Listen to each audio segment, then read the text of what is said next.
just came off a really big win. How are you going into the next week? I mean, are you guys going to stay in Vegas? Going to travel back home to Washington for a while? Or what? Nah, man, I got to stay, man. You know, we have our camp here.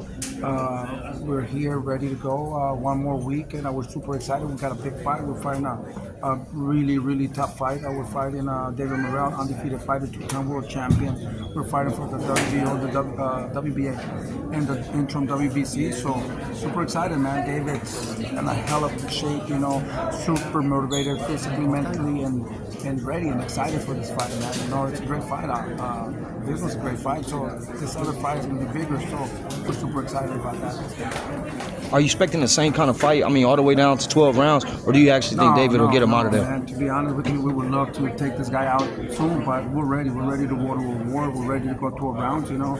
But I would definitely love to end up the fight maybe like in about 7 or 8 rounds. That's always good catch up. Thanks. Have you ever seen your son more agitated and more locked in on an opponent than he is for this one? This is the fight. This is the fight that, you know, and I would say that this is the toughest fight of his career.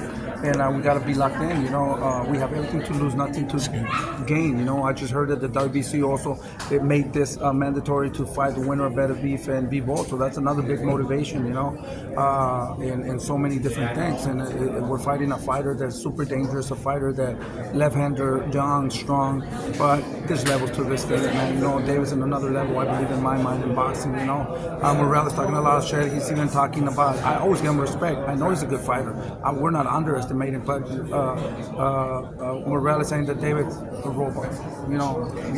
But he forgot to mention that he's an AI robot right now, so he's not going to see those punches coming, you know, like Porky Medina, you know. So I don't know how he gets all that David's flat-footed, very slow and all that, you know. And I'm happy to hear that, because at the end of the day, he's underestimating David. We're not underestimating David Morrell. He's a great fighter, super dangerous fighter, but David's going to give him a beating. Let me ask you a question. I have to ask you this question because it looked like Bud is going to be fighting Canelo, and I have to ask you, your son should have got the opportunity to fight him, and how do you feel about Canelo fighting it would be Bud? Embarrassing for me to even ask for a fight with Terence Crawford, you know, with David Benavidez.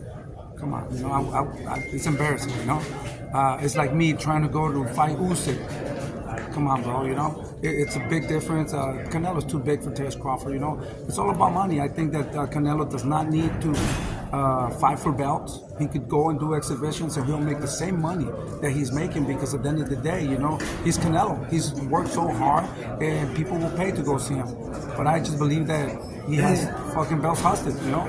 He's not giving people opportunities, you know, and I don't know why the organizations are allowing that, why not make it mandatory. We waited for 4 years, man, mandatory, you know. So at the end of the day, you know, man, what about that 200? What about that 200 million? You know, that now we have Diego Pacheco at 168. Now, you know, it's like Canelo, you know, like, but I would even think that he would never face Diego Pacheco at this point. José, si me permites, dinos eso en español.